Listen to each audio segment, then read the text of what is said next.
Hare Krishna, Radhe Radhe. Welcome to my channel. तो जी कैसे हो आप सभी लोग। उम्मीद करती हूँ कि राधे कृष्ण जी की कृपा से आप सभी लोग अच्छे होंगे और स्वस्थ होंगे। तो जी आज की वीडियो में मैं आपको कामिका एकादशी की पूजन विधि बताऊंगी, जो कि कामिका एकादशी आने ही वाली है, जो कि 13 जुलाई को कामिका एकादशी का व्रत रखा जाएगा। सावन मास की कृष्ण पक्ष की एकादशी है ये, और चातुर्मास में पड़ने के कारण बहुत ही ज़्यादा अधिक महत्व है इसमें।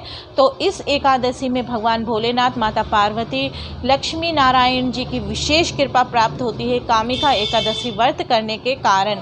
तो जी कामिका एकादशी व्रत किस तरीके से आपको करना है। आपको कामिका एकादशी व्रत के एक दिन पूर्व यानी कि 10वीं तिथि को सूर्य अस्त होने से पहले आपको भोजन कर लेना है, जैसे कि शुद्ध सात्विक भोजन आपको खाना है।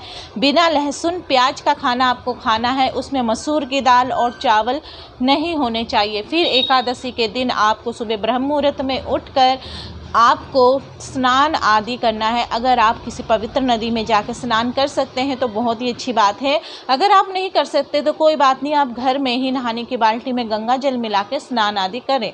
फिर उसके बाद आप अपने घर के मंदिर में जाकर साफ़ सफाई करिए।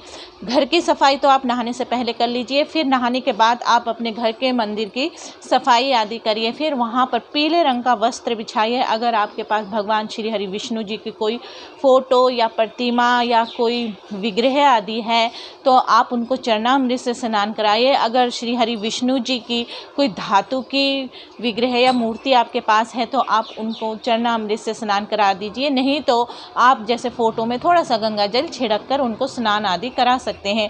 फिर आप उनको पीले वस्त्र धारण कराइए। अगर घर में लड्डू गोपाल जी की सेवा है तो आप लड्डू गोपाल जी को भी चरणामृत से स्नान आदि कराने के बाद उनको पीले वस्त्र धारण करवाइए।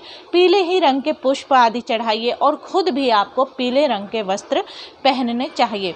इस बार की जो कामिका एकादशी व्रत है जो वीरवार के दिन पड़ रहा है, जो कि श्री हरि विष्णु जी के साप्ताहिक व्रत आते हैं जो वीरवार में, तो कामिका एकादशी भी वीरवार को ही पड़ रही है। तो इसका बहुत ही अधिक महत्व रहेगा इस बार कामिका एकादशी का। फिर उसके बाद आप स्नान आदि करा लें। जब भगवान को पीले पुष्प आदि चढ़ाने के बाद आप वहाँ पर बैठकर घी का दिया जलाइए। फिर वहाँ पे व्रत का आपको संकल्प लेना चाहिए। संकल्प लेने के बाद आप एकादशी व्रत का आपको कथा पढ़नी है, फिर आपको आरती करनी है। फिर उसके बाद आपको पूरा दिन जब भी आपको समय मिले भगवत गीता का पाठ करिए, विष्णु सहस्त्र नाम का पाठ करिए। ओम नमो भगवते शिवासुदेवाय नाम नमो नमः का आप जाप कीजिए। जितना हो सके आप दिन में जैसे रोज़ जितनी माला करती हैं उनसे ज़्यादा माला आपको एकादशी के दिन करनी है। इस तरीके से आपको एकादशी का पूरा दिन बिताना है। फिर शाम के टाइम आपको आरती करनी है। फिर आरती के बाद आपको रात्रि को जैसे कीर्तन जागरण किया जाता है, रात्रि को जागरण करें।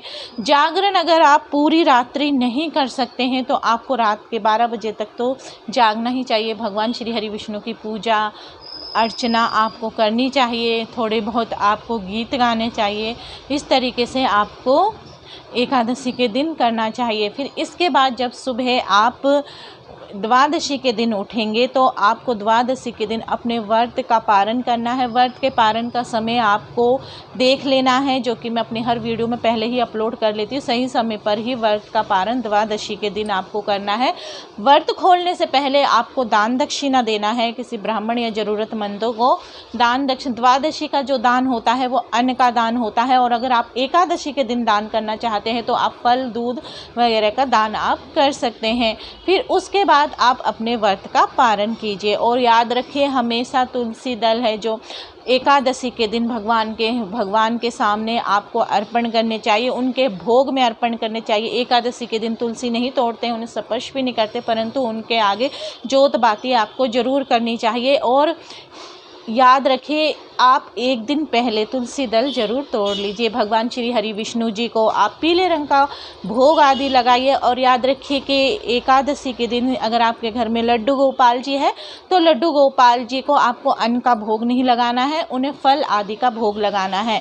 तो आज की वीडियो में बस इतना ही। अगर आपको वीडियो अच्छी लगे तो वीडियो को लाइक एंड शेयर करना ना भूले।